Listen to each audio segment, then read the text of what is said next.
It's the Real News Network. I'm Sharmini Pires coming to you from Baltimore.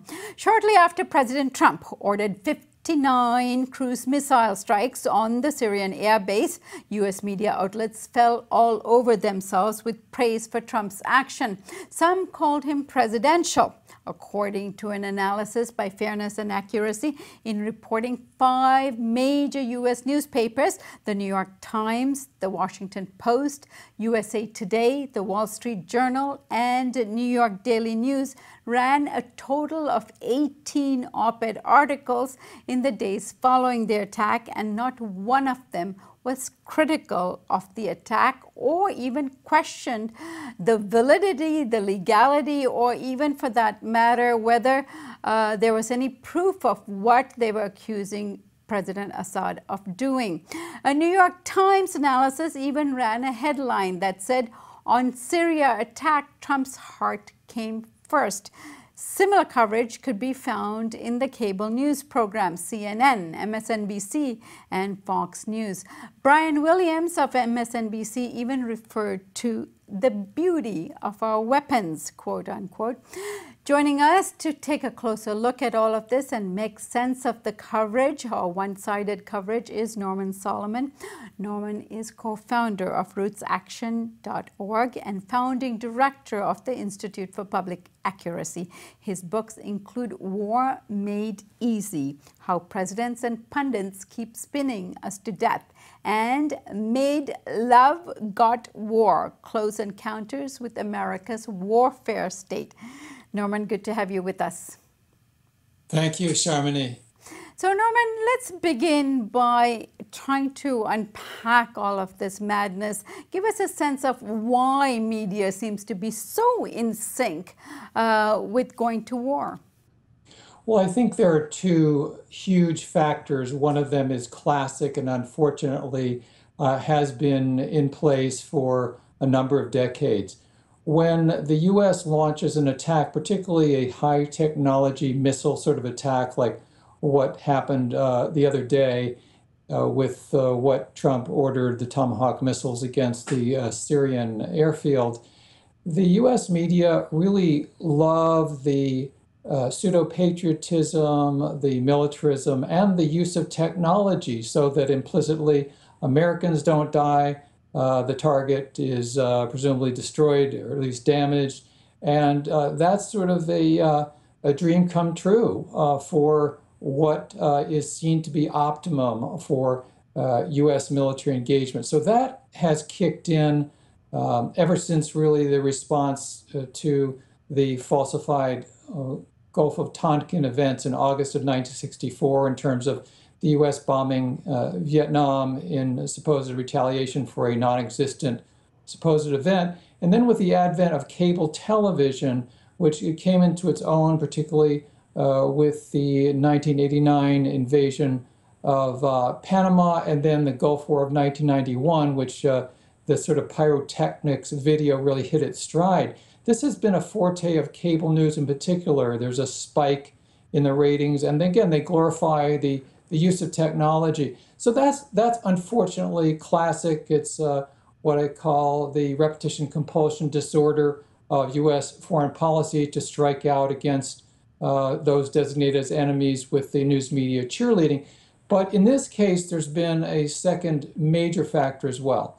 And that is, for many months, the mass media establishment of this country, ironically with the exception of the Republican-aligned Fox News, has been hectoring, denouncing, goading President Trump to say that he must not say favorable things about the possibility of rapprochement or détente with Russia, that in fact he must show that he's not, in the inimitable phrase of Paul Krugman at the New York Times, that he's not a Putin puppet. And that has been a drumbeat. It's come from the mass media. It's come from some in the Republican Party, the ultra-hawks such as John McCain and Lindsey Graham. It's come from as a talking point for the leadership and others in Congress from the Democratic Party. The mass media has been demanding that Trump show he's not a flunky of the Kremlin. And so this was the second way in which the adulatory coverage of the missile strikes was really sort of a celebration that this president was being brought to heel, in effect, by the military-industrial complex. He was doing what he should have done, which is to get tough, in this case with the major Russian ally, Syria. So on both counts, it's been a double-barreled sort of leap forward for what Martin Luther King Jr. called the madness of militarism. And among others, progressives need to look at how the vilification of Russia, that in many cases they participated in, takes us down a road that could lead to nuclear annihilation. Right. And Norman, one particular thing about this measure is that it had a very unifying effect, both with the Democrats, with the Republicans, the splits in the Republican Party. People like McCain came together with Trump. So it was seen as also a very unifying act. Elaborate on that. Yes, it's true. It was a unifying, sort of the opposite of kumbaya. It's like, can't we all agree that it's time to step up the militarism of the U.S. government, show it in terms of foreign policy? And it's very ominous because it's the step up of a march towards a foreseeable, extremely dangerous crisis with Russia. It's a sort of a jingoism writ large, in the sense that it has a tangible symbol, military action, those 59 or so Tomahawk missiles that were sent.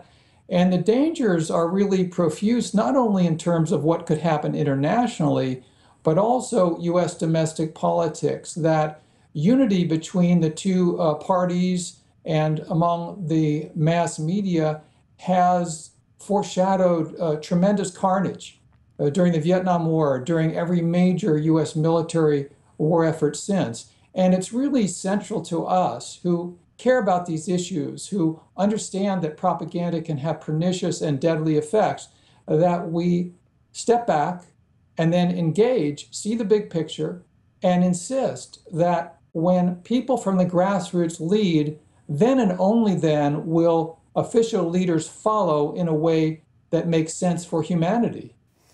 Yeah, and Norman, give us a sense of what are some of the main rhetorical strategies that the media use in this case, that one could hear and be able to say, well, there they go again. Yes.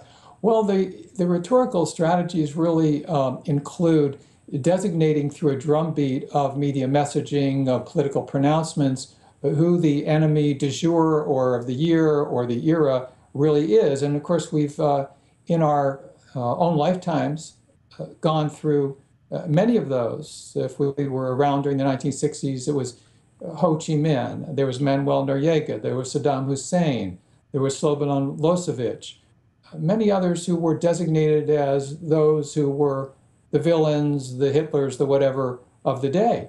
And some of them, like Saddam Hussein, or I would say Slobodan Milosevic to some degree, and also Assad in Syria, have done some terrible things.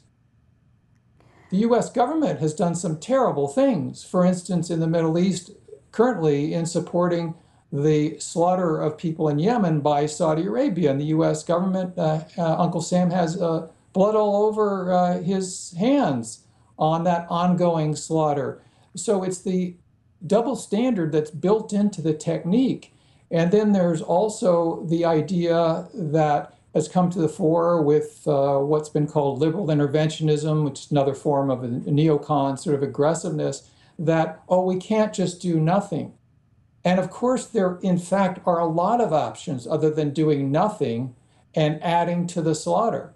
And this, we can't just stand by and do nothing, has really been part of the refrain that we've gotten increasingly in recent months and weeks. And I think we need to recognize that these are classic techniques that rule out diplomatic initiatives, rule out working to arrive at negotiated settlements that even the hawks acknowledge are the only way that we can actually go ahead and find a means to bring about peace in Syria. Otherwise, it's just more carnage on and on. Norman, another issue that has come up in this particular conflict is the issue of conflict of interest, not only with the media promoting the war, but also with the pundits on some of these news outlets. The Media Watch Group, Media Matters, for example, pointed out that one of the main military pundits for Fox News is U.S. Army General Jack Keane. He's one of the, he's on the board of directors of General Dynamics, which is one of the companies that helped make the Tomahawk cruise missiles. It is also said that Trump himself owns stock on Raytheon, another maker of cruise missiles. Is this what lies behind the confluence of war and mass media?